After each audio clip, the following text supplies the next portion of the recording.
This podcast was produced on the lands of the Dharawal, Yuin and Wadi Wadi peoples of the Five Islands Dreaming. On the lands and waters that we live, study and work, we acknowledge and pay our respects to the traditional custodians and cultural knowledge holders of these lands and seas.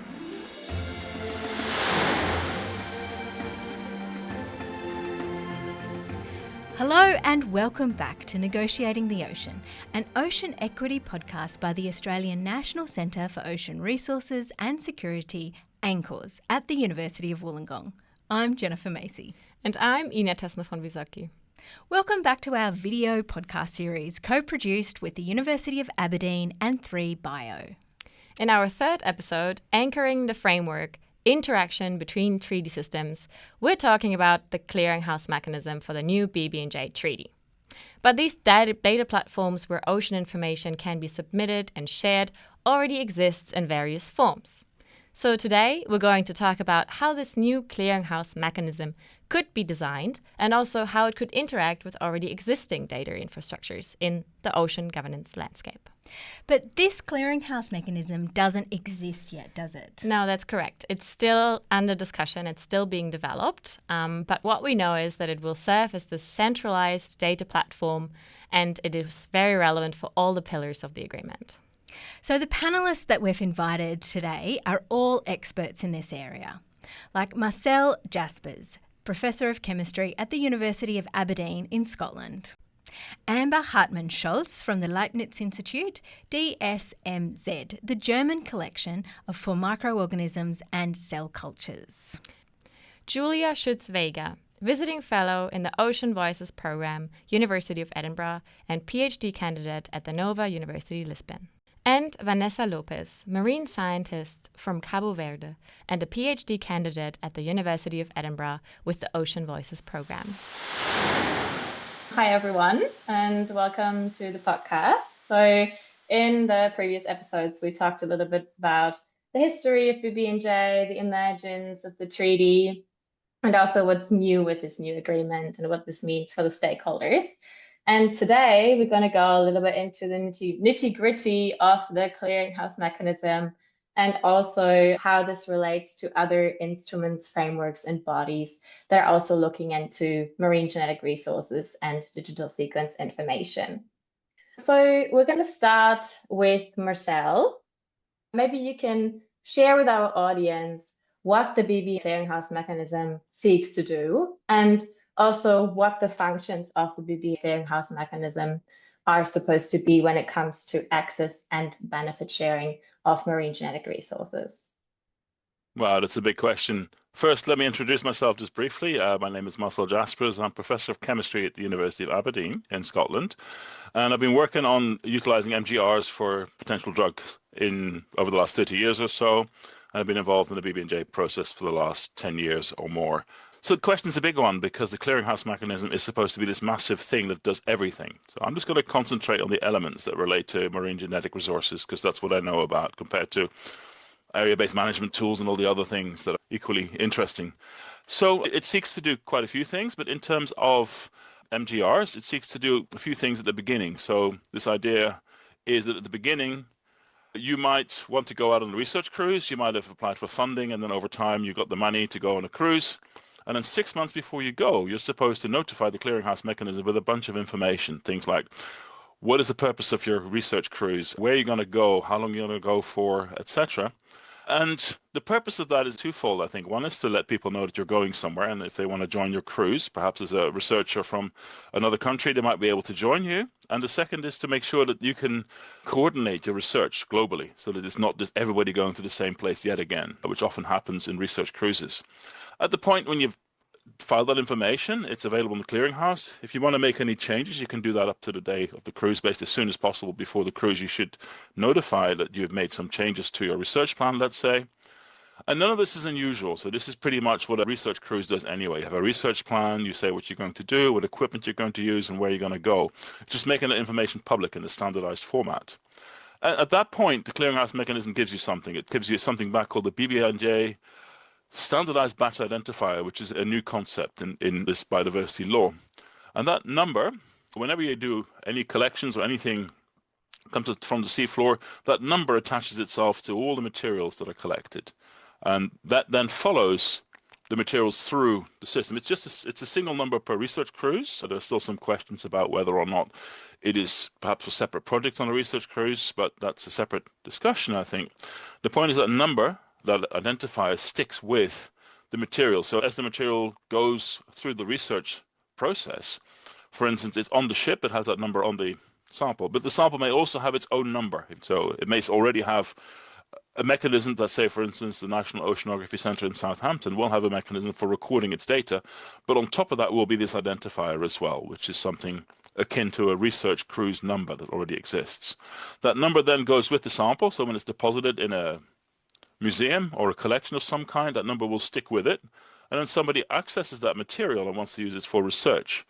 They can then say, well, actually, that number is associated with this sample, so you need to record that. So when you have any derived material, like DNA samples that are physical or DNA sequence information that Amber, I'm sure, will talk about in a minute, that information is supposed to have that number with it, like a tag that says, this sample came from BBNJ, this data came from BBNJ. And the purpose of that is later on. So the clearinghouse mechanism has a number of mechanisms afterwards. After your research cruise, you're supposed to file a report within, I think, a year or so that tells people what you've done. And this is, again, standard practice in oceanography type research, where people say, actually, we did this research, and this is what came out of it, and this is where the data went, and this is who has the sample. So this is nothing new. It just means that there is a particular way of identifying those materials and data as having come from an area beyond national jurisdiction, which is very handy. You're supposed to report as well where your samples are going to go, and then when they've actually gone there, you can report that as well. So there's a number of different reports. And the most important part at the end of it all, I think, is to try and identify perhaps when data has come from that, and to be able to aggregate that over a couple of years' time, when publications have come from the samples from BBNJ, and maybe when you get a patent or a product as well, you want to be able to report that back to the system. Some of that can be done, I guess, in an automated fashion. You can do data mining or text mining, and you can find that number in a publication.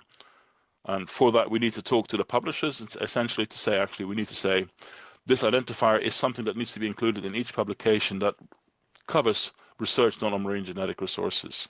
For data, again, Amber will cover this, I'm sure, in a minute. It's important that number sticks with the data, so it could be basically aggregated. So when somebody says, actually, which material or which data came from this cruise, you can do a search for all that, for that identifier, which will then hopefully locate all the data and how much there was. I think the more difficult parts will be the patents and the products. So there's no central registry for products coming from genetic resources, and specifically marine genetic resources. So that makes life more difficult for people, because that has to be then self-reporting almost. It has to be somebody says, actually, we got this product from an MGR, and we have to go back and report it to the clearinghouse mechanism to say, we got this product.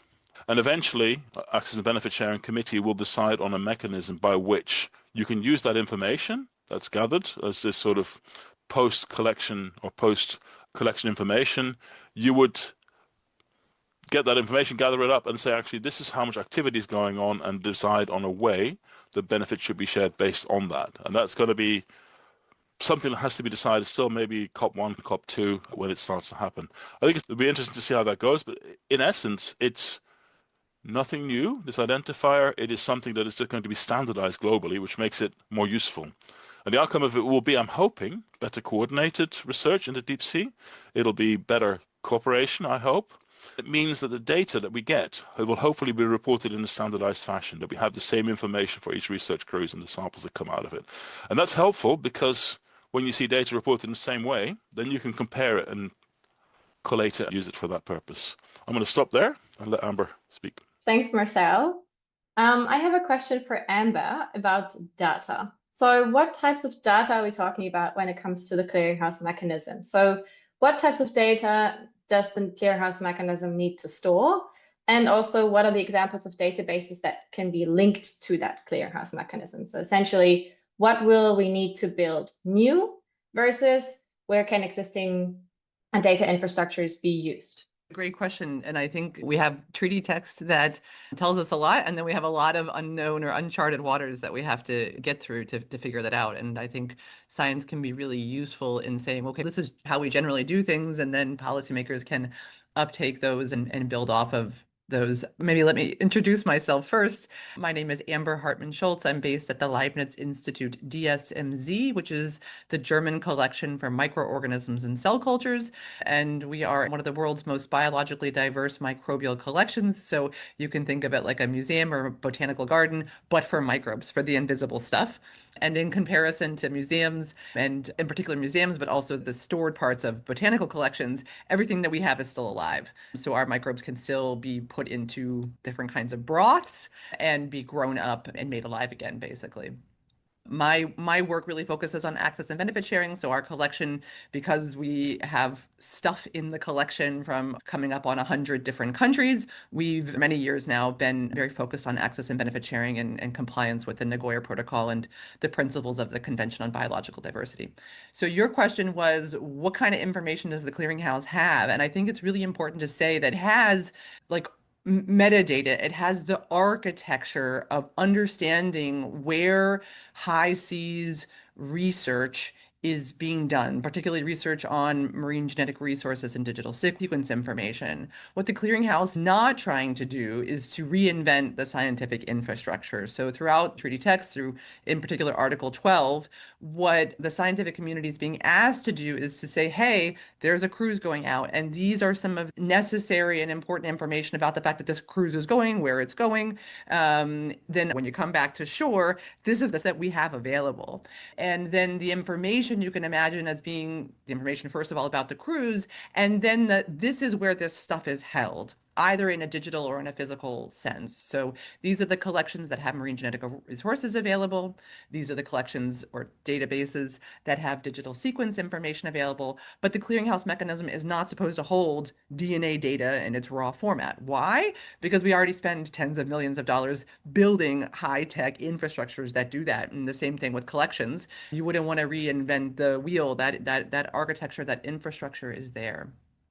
Interesting point will be about exactly how and whether real linkages are built or discussed or developed. So right now it's treaty text is very much, you need to tell me this information. And you could easily imagine the next scientific step was where you provide, let's say, a hyperlink, in which case there's an actual link. The treaty text doesn't say that needs to happen, but for example, for digital sequence information, it's a pretty stable world. And so you could imagine there being a link to data. Exactly the technical connectedness remains to probably be developed, but I think there's a lot of opportunities there, and I'm happy to engage in the discussion. Thanks. Any additions from any of the panelists to this topic before we go further? I'd just like to reiterate the point that Amber made about the fact that we're not trying to reinvent the system. A lot of it's already out there and done very well. And I spoke to one of the collections managers in New Zealand last week, and she was very clear on how the mechanism already works incredibly well, and how you might incorporate the identifier into the collections management system that they have. And again, I think we need to listen to people like that, and then just make sure that we make things too hard. We keep it simple. We make sure that we work with existing systems, especially collections management system and existing databases. We're going to go to Julia now. So Julia, you've done some work on capacity building and the transfer of marine technology. And this clearinghouse mechanism is also supposed to facilitate capacity building and transfer of marine technology. How do you see that link? Well, first of all, thank you, Ina, for the invitation. I'm so glad to be among these people who made me understood what is a genetic resource. So thank you for that. I'm coming from law background, so because of that, I needed kind of a help. I'm a PhD candidate, and I'm supposed to finish this soon. I think so. And I'm also with the Brazilian delegation since 2019 as an advisor for them. So as you said, I've been working this capacity building and tech transfer issues. And I do agree with Marcel and Amber when they say we cannot or we should not reinvent the infrastructure itself. On the other hand, I think when I think about capacity building and tech transfer, I do think that we should rethink about the access. Who will access this platform? Who will add these informations? So about the infrastructure, we cannot change like most of the things. What we can, for example, I don't know, the algorithm of Tinder or other relationship apps, because they truly fit. When Marcel says, okay, there will be this pre-collection, post-collection, what we will do with this information will be only to make the report to the conference of the parties, or we can, before that, organize the system, organize the platform to do the matchmaking with the information and data it's coming from this notification system of part 2 and connect to part 5. So for example, in my view, I see the concept of marine technology and I divide this with kind of some subgroups, so explanations, equipments, softwares. And all of that, they are attached somehow with these notifications that we need to fulfill. In this sense, how we can incorporate this in the clearinghouse mechanism and make this kind of good profile to match with the needs and priorities of developing states, for example. So this is like an initial idea that I have, like trying to use the treaty text to provide what we need in the clearinghouse mechanism. Instead of, I know that, for example, Marcel, Vanessa, Amber, they have like plenty of examples, what is going on.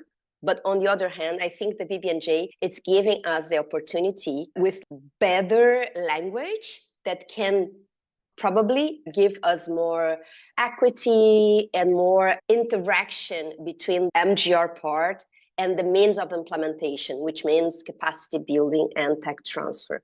I think I will stop for now, and I would love to especially explore this access on the clearinghouse mechanism.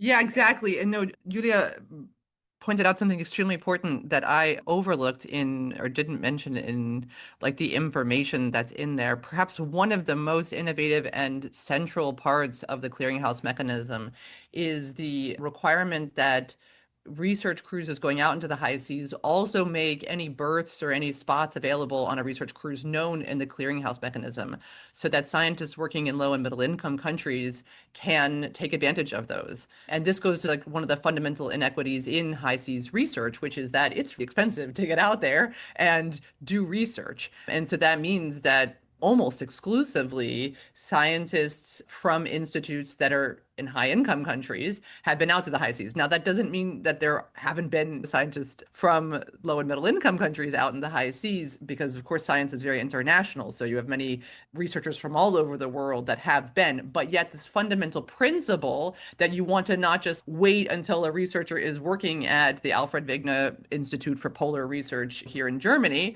that made their way from Brazil during a postdoc to the northern part of Germany, but rather you want to say even for PhD students or postdocs that are sitting in a country that doesn't have access to the high seas, that they're proactively notified through the clearinghouse mechanism. And that's really probably one of the most exciting aspects of the treaty that kind of goes above and beyond where we already were before the agreement. So thanks for highlighting that, Julia. And the clearinghouse mechanism is also supposed to be linked to traditional knowledge of Indigenous peoples and local communities. Are there already some ideas out there that you can share to put that into practice, Vanessa? Thank you for having me. Just to introduce myself briefly, my name is Vanessa Lopes. I am a marine scientist from Cabo Verde, and I'm a PhD candidate at the University of Edinburgh with the Ocean Voices program. Just for background, I think we already know the BBNJ contains multiple provisions related to the importance of traditional knowledge of IPLCs to its implementation. So traditional knowledge is vital for understanding marine species, where they occur, understanding ecosystems, and understanding climate and weather, as well as knowledge about how ecosystems can be stewarded so it can continue to provide for livelihoods of future generations. But traditional knowledge goes way beyond biology and ecology and will help us understand the cultural and spiritual values that ocean holds for people. So these are important for how we manage the ocean in its entirely and values we incorporate into management from coast to the high seas. So documenting traditional knowledge is very important to ensure that this knowledge is not lost, but it's transferred to the next generation. It is important that traditional knowledge is incorporated into policies, decision making, such as BBA agreement, like we've been talking here. So at the same time, applications needs to be done in a sensitive and respectful ways, because most traditional knowledge is restricted and belongs to specific families, communities, or groups. Some of the issues to take this into account with regards to the clearinghouse mechanism is free, prior, and informed consent. Traditional knowledge should be shared with the clear and consent of the community. So the community needs to understand the purpose of which the shared information will be used. For example, if it would contribute to area-based management or how it's culturally connected to the community in question. So in addition, the community needs to understand how the information will be stored, how it will be and safeguarded. So to make sure that restricted information is not inadvertently made public. Another example is tiered access. So not all knowledge should be public. Some information may be restricted to certain communities only, as I've mentioned. So while some traditional knowledge is in the public domain, all the knowledge is restricted in access. So the clearinghouse mechanism will need to vote. An example of a restricted access database, Climate and Ocean Support Program in the Pacific. It's a traditional knowledge database which is used for weather and climate prediction, and it's completely offline. So the database has built-in systems that ensure this information is only used for the purpose they're meant for. Another example is community control. Instead of storing all knowledge centrally, the clearinghouse mechanism should link to community-based managed data sets or national databases that are relevant. Ultimately, the community should be in control of what information is shared for that purpose. I think it needs to be co-designed. IPLC representatives should be involved in designing how this knowledge is included from the beginning. So this includes co-design of the research questions or management and objectives, and identifying appropriate knowledge to answer such questions. IPLC representatives should be partners in this entire process. And lastly, that I will mention is benefit sharing. Communities should benefit if their knowledge supports research or decision making. The benefits may include a number of different things depending on the context, of course, but should include compensation for IPLC researchers, their time, co-authorship in publications, involvement of the youth to provide them with learning opportunities, benefit sharing with communities, particularly where their knowledge provides information about MGR, and so on. I think it's important to discuss and design appropriate benefit sharing together with the community representatives. So ultimately, when we think about traditional knowledge in the clearinghouse mechanism, it should not be filling a database, but about creating respectful pathways for IPLC perspectives to inform global governments.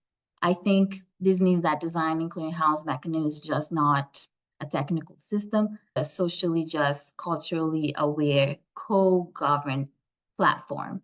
There's a lot more for us to learn. I keep learning every day about traditional knowledge. I think one of the great reads that I will suggest here is a paper from Caldeda et al. On weaving science and traditional knowledge. I will leave it there for now. Very important insights also now in the making of the clearinghouse mechanism. Yeah, Julia, jump in. Thank you, Vanessa, for the intervention. When I was hearing her, I just was thinking, as I mentioned, maybe the relationship apps for this matchmaking CBTMT would be lovely also if we think about smart contracts for the free and prior informed consent. But of course, if the PLCs, if they have access to the clearinghouse and they can add information, but these would be more fast-paced when we think about how we will include the free and prior informed consent in the clearinghouse. But I don't know what you think about it, but it is something that I've been thinking. And how also, but this is like Vanessa, maybe she can reply to me, how we can store some traditional knowledge that doesn't fit this kind of like a tech infrastructure. We know that there are some values and some traditional knowledge that they cannot be storage like this scientific knowledge. And I'm very interested on that because I understand the concept that the marine technology as incorporating, including traditional knowledge. So how we could envision that. So this is just my thoughts about your intervention. Thank you, Vanessa. One thing that I've struggled a little bit with in the traditional knowledge space, and this is because I come from my training and my first awareness here is in the Nagoya Protocol. And we really use the acronym, I know it's acronym soup in UN discussions, but the acronym ATK, which is Associated Traditional Knowledge. And that refers to the association of the traditional knowledge with the genetic resources. And in the text of the treaty, the Article 13 focuses on, again, on associated traditional knowledge with marine genetic resources. And I would love to hear, Vanessa or Julia, your thoughts, like how and whether there is a need that goes beyond the A bit, and whether or not this is a blurry area, particularly what your thoughts are on A. Because when I hear people speak about traditional knowledge in the BB&J context, often that A is not emphasized. And traditionally, in the Nagoya Protocol context, we very much always speak about ATK. So I would love to hear your reactions or your thoughts. I'm also not sure how that will look like, Julia, regarding how to share certain types of knowledge. But I think this comes back to it's not for us to decide as of right now. I think that is something that we will hear from the traditional knowledge holders, from the appropriate community. And that's us to learn how that will look like and in what context they want to share certain things and how we can benefit from that. In terms of the second question, I'm still not sure. So Julie, do you have any comments? Or if not, that's fine, but I'm still not sure. So maybe that's a question we'll leave up in the air. Yeah, thank you. No, and I mean, we can also just leave it as an open question because I think we have lots of open questions in this space. But I have noticed in many discussions, and again, I still feel a bit like an outsider in the BB&J world, so this really might be a naive question. But in the CBD and the Nagoya Protocol space, we talk a lot about associated traditional knowledge, where there's an association of that traditional knowledge to a genetic resource. So that's why it's always in our community context, we're often talking about this acronym ATK. And I've noticed a pattern, I think, in the BB&J community that we just talk about traditional knowledge, et cetera. And I'm not hearing that word associated genetic resources as often. And I'm wondering, is there a reason for that? And is it a different flavor? Is it because the traditional knowledge that is relevant to BB is less associated with genetic resources? Because the treaty text uses the associated language associated to marine genetic resources. And I just am asking this open question, am I not getting it? And again, apologies, I am an outsider, I still feel like. So we can also just say, we don't know yet, we're figuring it out.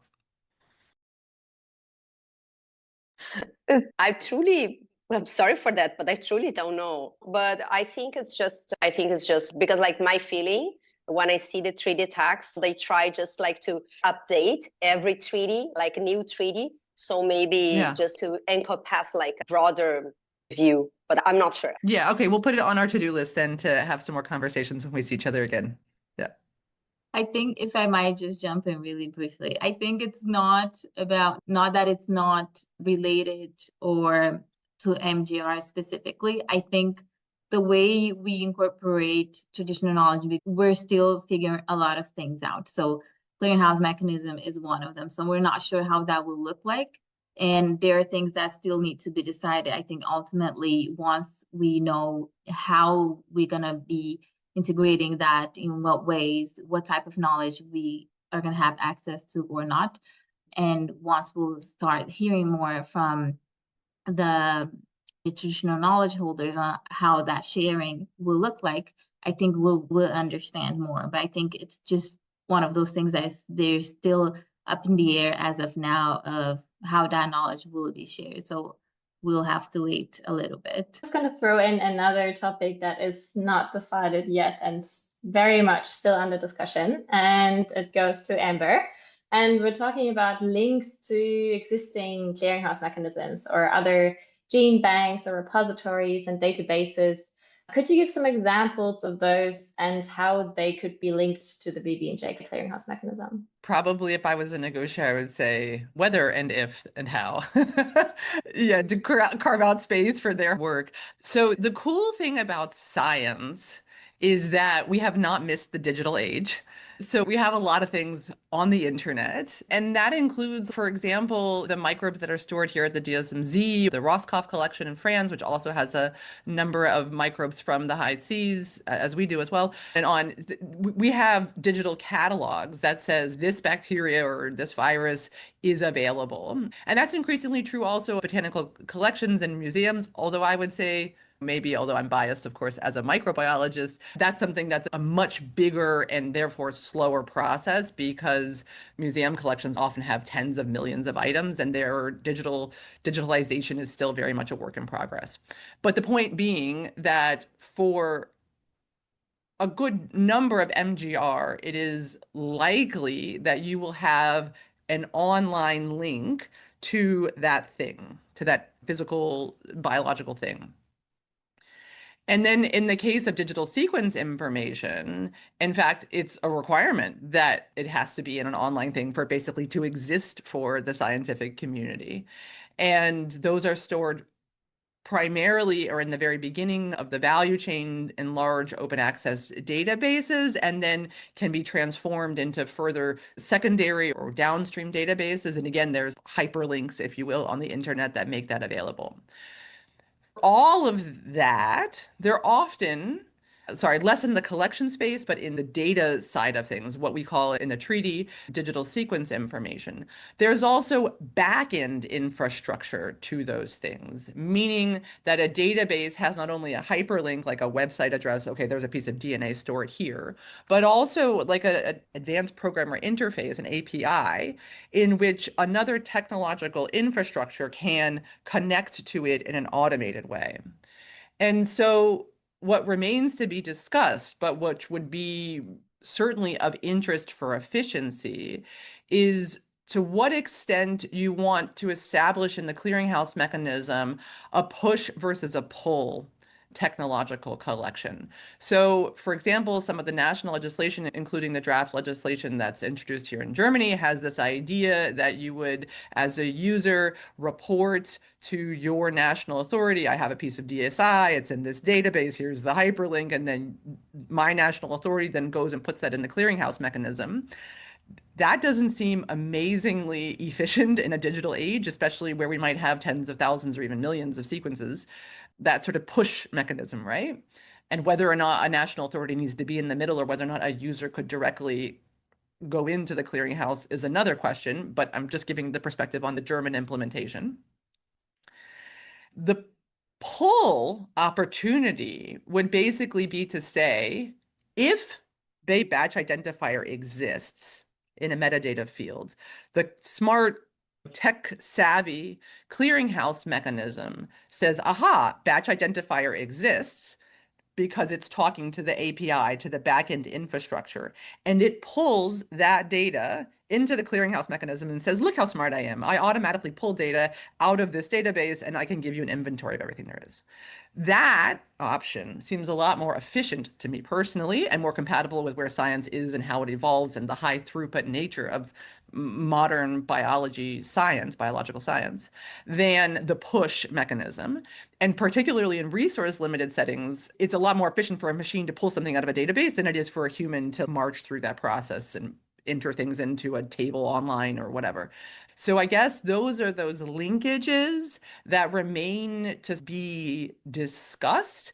And I don't need to tell anybody also that like the technological world, particularly in the world of AI, the ability to make these things super efficient, it's no question that computers are going to make these linkages between data, between items a lot better than we are. And it would be probably smart and kind of future proofing or future sensitive to think a lot about pull mechanisms and automated connections rather necessarily than this sort of more bureaucratic paper passing along procedures.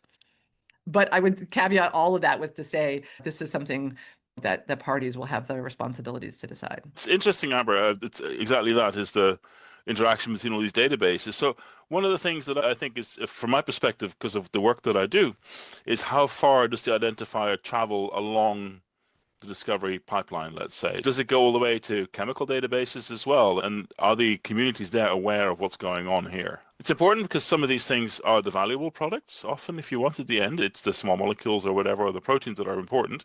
And if those are not covered by the mechanism, the identifiers, there's no awareness in the communities there, then it might be troublesome to do that data pull unless it's included somewhere. So often the link is broken sometimes. People don't know where something came from. It might well be a drug molecule at the end that people have no idea where it came from when it's used in the clinic, but it might well have come from an MGR at some point. So these are things that we should consider in terms of community awareness raising and speaking to the right databases as well. There's lots of open access databases, and I've started that conversation already with a couple of databases that hold open chemical data. And it's interesting to say that they're well engaged. They're quite keen to engage with this process and making sure that they're doing the right thing as well to make sure that data is available. I have another question for you, Marcel, and it's about the marine genetic resources and the actual physical samples. So what would you say is the relevance? So we talked a lot about the data and how to access something in digital format. What's actually the relevance to access these materials in their physical, as a physical sample, as opposed to the digitalized version?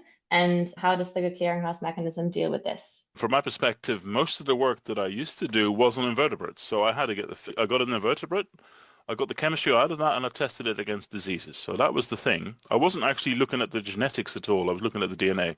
Quite often for marine invertebrates, it's very difficult to get clean DNA and sequence them. It could be difficult.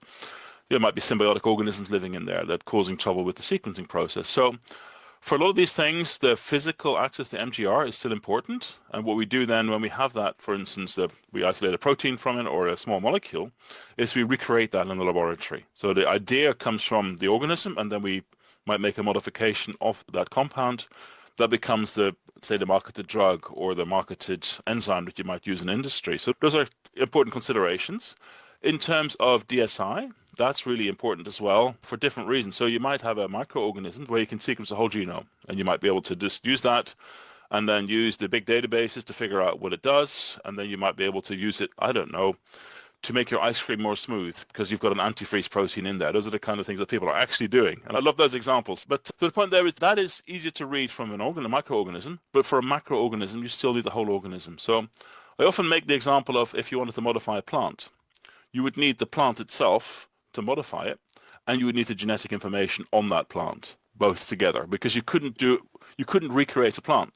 Whereas I can take a gene from a microorganism and put it into another microorganism to make what I want. So there's different ways of doing things, and it can be quite complex. So the point is that we need access to the physical genetic resources to be able to get the chemistry out and maybe some of the small molecules, proteins. But we also need access to the DSI separately for those organisms or metagenomes. But for a lot of macroorganisms, like I said, it's challenging to get the DSI in easy ways. I remember trying to sequence a sponge and trying to get the DNA out. It took us a year to get clean DNA. And so it's not entirely trivial because it's full of other stuff. It's like the sponge is like a host to a bunch of other bacteria and stuff. So getting the sponge DNA out was really hard. We got there in the end. And it wasn't that useful. In the end, it was the microorganisms that were doing all the work. But yeah, so those are challenges that we're going to have to look at. And I think we mustn't lose sight of the fact that the MGR itself is important and that we need to work with collections. And having worked, for instance, with the Natural History Museum, the National Oceanography Centre in Southampton, what we've done is try to develop a protocol in which everyone wins. And that idea is very much the same thing. They get a deep sea organism. It's incredibly valuable because it's so hard to get. We talked about the cost of cruises. And what happens with that is that they put the organism into some alcohol. They give me the alcohol to do the chemistry, and they continue with the taxonomy and the DNA work. So everybody wins, right? You don't have to chop up an organism and get a chemistry out. You can do that as well as doing all the other work you're doing. So again, some changes of protocols are really interesting to consider on ships, that people are starting to talk to each other about how to do these things. And that means that we can do both the interesting biodiscovery work that I do and the DNA type work you need for environmental assessment. Thanks, Marcel, for those insights. I have another set of questions for Vanessa and Julia, actually, and it's about special requirements of developing state parties.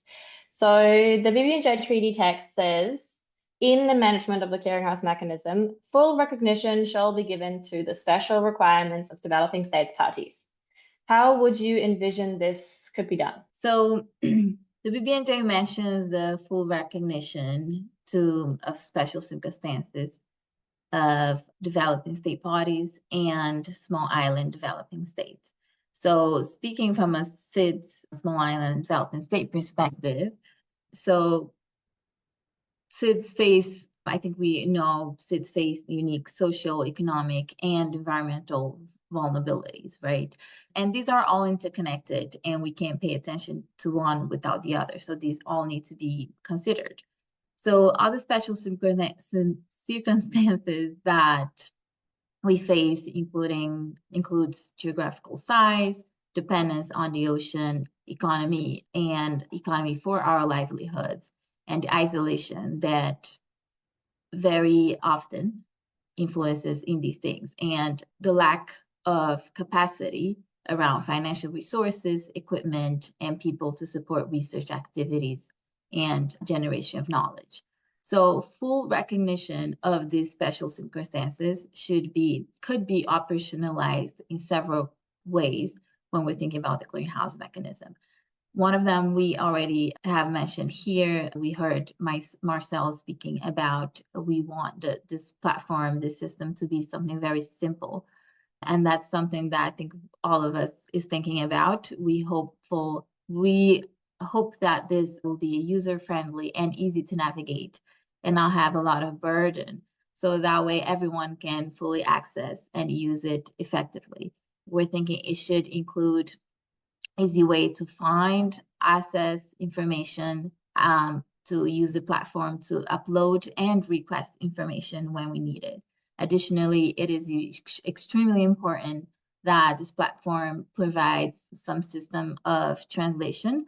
That way we can have a wider number of people and from different countries access this information all over the world. I think the second thing we think about is the technical and financial support for the use of the platform. And we think that will be a key aspect of the clearinghouse mechanism for us. So effectively using it would mean that everyone should be able to know how to use it. And this ties back to the simple user-friendly, to the simple design we were talking about. Technical support, training, funding for training to access this technology, and ongoing help desk support will be key to ensure that we're creating the system to support and make us move forward and not create more knowledge gaps that we're trying to tight.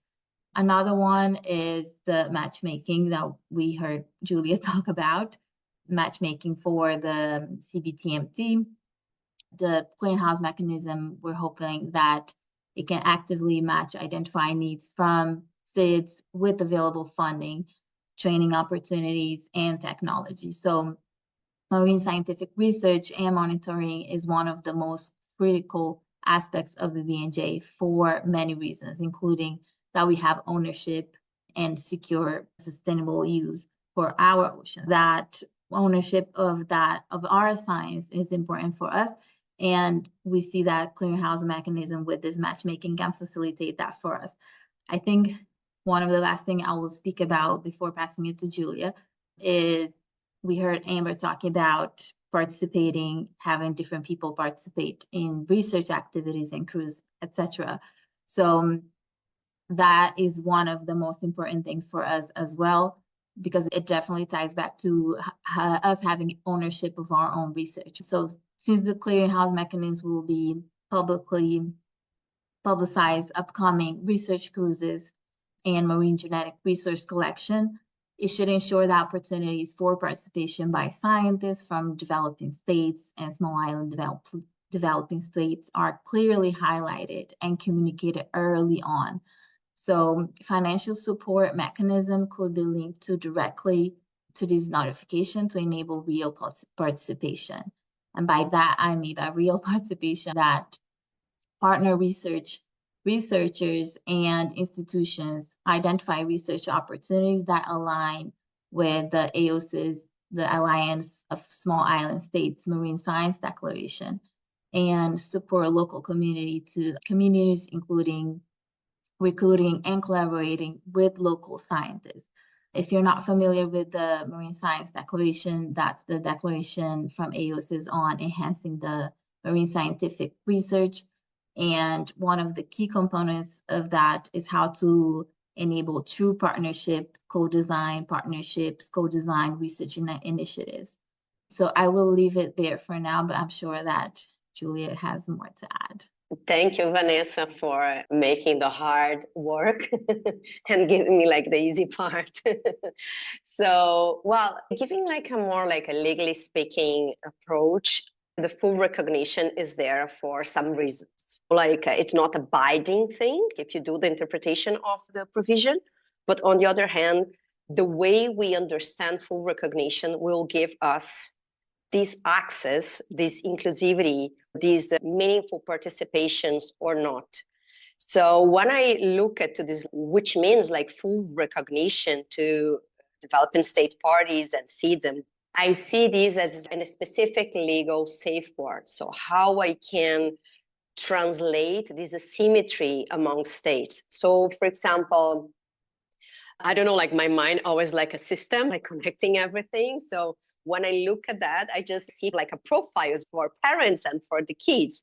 So like how the language will be structured to people who don't have the capacity to do something, they will understand that. So for example, I cannot do a perfect clearinghouse mechanism with the best practices that I'm 100% sure that the Marcel Institution, Amber's institution, they have. But on the other hand, maybe people from Brazil or Cape Verde, like people like me and Vanessa, maybe they don't have still the skills to understand that language or that practices. So how I can envision the clearinghouse to have this kind of like to accommodate these asymmetries. So I think this is something very important to do. And I think we should think that before to start running the clearinghouse mechanism, because if you don't think about how we'll access and what will be the language in this platform, maybe we can hamper or create some troubles for later on. And also, like last thing that I could think about it in this, when we think about all this information and data and everything that is coming from the batch identifier, I will stick on that. So how we can translate that to people who doesn't have the capacities to understand. I don't know, like I see us as a big family. And sometimes I think that we need an architecture to help us how to design like our homes. So we have a bunch of ideas, but we don't have someone who truly can translate that in a beautiful architecture design or drawing. Thanks, Julia. I have a last question for Amber, and it relates to different negotiation fora. So basically, Amber, you were involved both in conventional biological diversity and VB&J discussions. What would you say, where do you see the overlaps when it comes to the sharing of benefits from marine genetic resources and digital sequence information? And what would you recommend for the way forward? This is a hot question. And I'm thinking about Marcel's answer earlier, where he talked about like, sometimes it'll be this, sometimes it'll be this, sometimes it'll be this. When he was referring to the use and the comparison between the use of genetic resources and digital sequence information. And that it is impossible to predict, but what science can tell you is general trends. So just like with the sliding scale between sometimes scientists are like definitely dependent on genetic resources and then definitely only dependent on digital sequence information and then definitely dependent on both equally, I would say there's probably a similar relationship between the sequence data that is publicly available under the broadest sense of the Convention on Biological Diversity, and that sequence information that's available in the public sphere from BB and in the future that will continue to grow. So what's a really interesting factoid is the math about BBJ DSI. So there's 1% probably less, and that's because it's right now, because we don't have a batch identifier, it's hard to tell exactly how much BB&J sourced DSI we have in the public databases, but it's definitely a small amount relative to the global biodiversity genetic data set. And so that means that when a company or researcher is looking to make some smooth ice cream, and I love smooth ice cream, Marcel, so I really appreciate that. We have to think, okay, like mathematically, if they're looking for a function, there's basically like a 1 in 100 chance, if everything's created equally, that they're going to pull that thing out of A, B, and J. That sequence is going to be from A, B, and J. Now, of course, that's like not a perfect distribution. Maybe sometimes it'll be higher because those genes are more likely to come from marine environments. But as a general rule, it's important if you're a negotiator trying to understand these spaces that everything else being equally, your BB&J stuff is in the absolute minority relative to the broader biodiversity set. And that's because of the things we talked about earlier, namely, it's expensive to get out there and it's hard work. And it's not so hard to go into my pond in the backyard and to look at the diversity that's there. So obviously we have more stuff from areas that are easier to reach. And we've sequenced it a lot deeper. And of course, we look at model organisms really deeply, et cetera. No surprise there. Then comes the really interesting question: how special, how biologically unique are those organisms that are endemic to, and how often are the species in A, B, and J overlapping with the host range, with the distribution range with coastal areas, meaning, so for lots of bacteria and viruses, which I love, you'll find them in A, B, and J, and you will also find them, and the proportions change, but you'll find them in coastal waters, in which case they would fall under the CBD's DSI mechanism. And so this basically means my assumption is based upon that math, and we're working hard to use real life data to prove this. But my working hypothesis right now is that the majority of products that have used ABNJ stuff will likely also have used, directly or indirectly benefiting, that's the language under the CBD, also CBD stuff. Now, there could be the unicorn examples. I'm not contesting that. We call them unicorns in the world of ABS when it's like a pure thing, like 100% pure only A, B, and J stuff. Okay, then that's really clear. But I do think that the majority, and when I say majority, my gut says probably 90%, maybe more, maybe a little less, of commercial outcomes are very likely to also have used stuff, DSI and genetic resources, that came also from the CBD legal framework. And that means that for the further development of the BB&J benefit sharing mechanism, we need to have a what happens then outcome. We need to have how would the benefits be shared from those cases, especially if they're in the majority, where the developer used BB&J and CBD stuff together. Now, one simple answer could be they pay both, no problem. And then some states might argue it's like a stacking of benefits. And it could even backfire on BB&J, because then you might have companies that say, okay, if I have to pay twice, then I filter out the use of AB&J stuff because I'm not that dependent on it. And then BB&J gets nothing. And that's not a great outcome. So I think we really need to look for synergies that cover that majority outcome for when I'm a developer using CBD stuff and BB&J stuff simultaneously. And where I don't want to do the impossible calculus, was it 90% CBD stuff and 10% BB&J over the course of my 10-year value chain of developing this product? Like, which one was more important? That's really hard, and it's an impossible task. Then I need to have an answer to those commercial outcomes.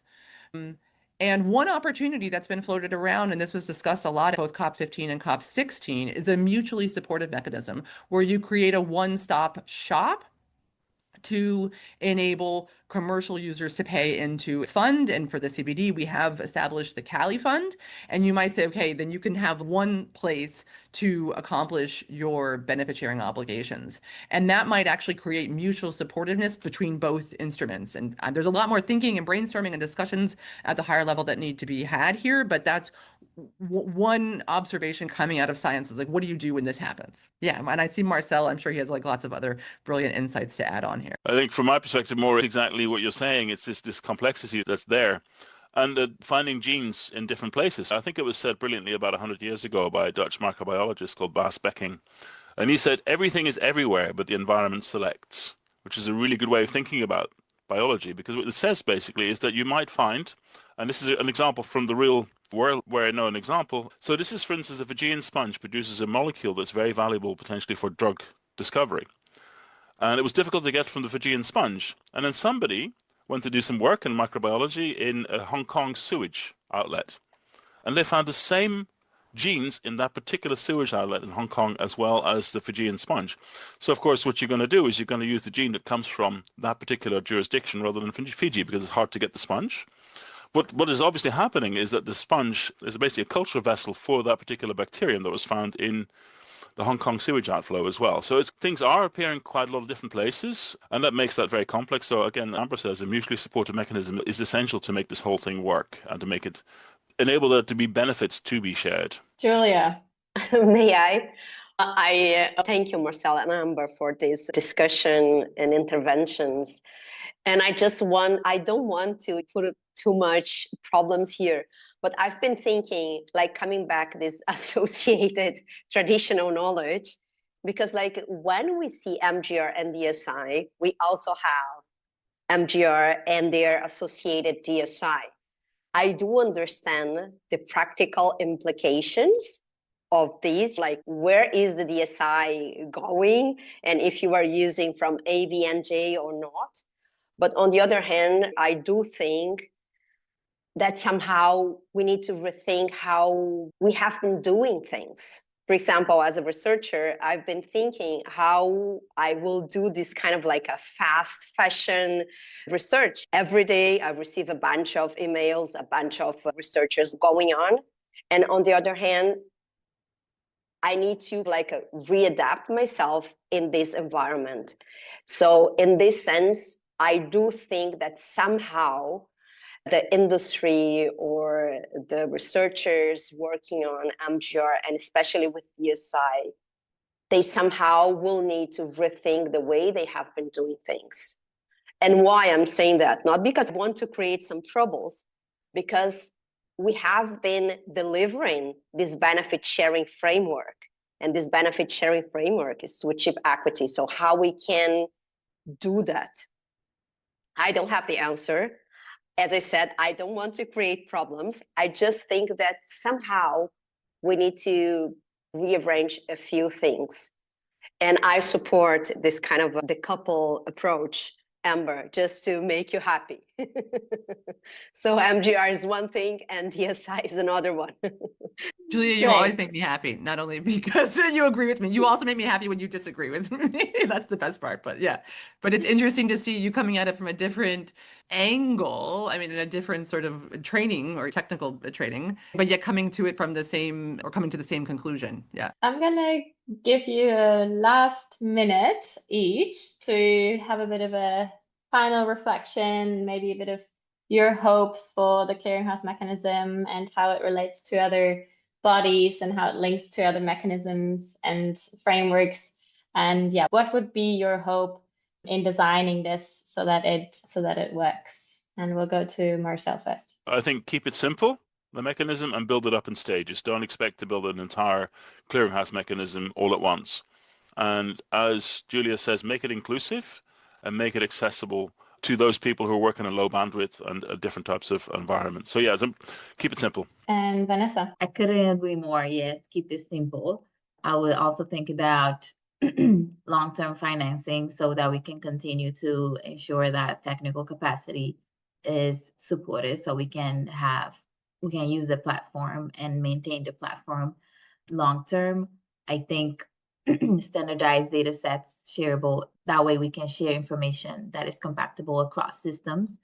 And lastly, same thing with identifiers, batch identifiers, especially to be tracked across systems. I think I will just say a sentence that when I was thinking about the podcast, I was thinking about the interoperability determines whether legal commitments travel with the data they govern, which means that the way we design the clearinghouse mechanism will reflect or not the commitments that we did in the treaty. So we collect the data and the information, and then we need to make this meaningful to the treaty itself. This is a little bit of an old idea, but it's this idea of science diplomacy or science policy dialogue. I think scientific community has so much wonderful work to do for the BB&J agreement. And I'm really optimistic that the more that the science and policy communities speak to each other and think about what are the trends, what's on the horizon, what's the future look like, the more that we can design this agreement in a way that we get the outcomes that we want, namely biodiversity conservation in the high seas. Thanks so much, everyone. And next time on Negotiating the Ocean, we're diving right into the practical implementation of the BB&J Treaty. For more information on the topics that we've discussed today, have a look at the show notes where we've put links to relevant chapters of the book, Decoding Marine Genetic Resource Governance under the BB&J Agreement, edited by Fran Humphreys, where many of our panellists have also co-authored chapters of this book. This podcast was edited by Bettina Otterbeck, and communication is by Suniva Yidman. The podcast was produced by the Australian National Centre for Ocean Resources and Security, ANCORS, 3Bio and the University of Aberdeen as members of the EU Blue Remediomics Consortium. The Blue Remediomics project is funded under the European Union's Horizon Europe programme, with the University of Aberdeen's participation supported through UK research and innovation under the UK Government's Horizon Europe funding guarantee. I'm Ina Testner von Wysocki. I'm Jennifer Macy. Thanks for listening. See you next time.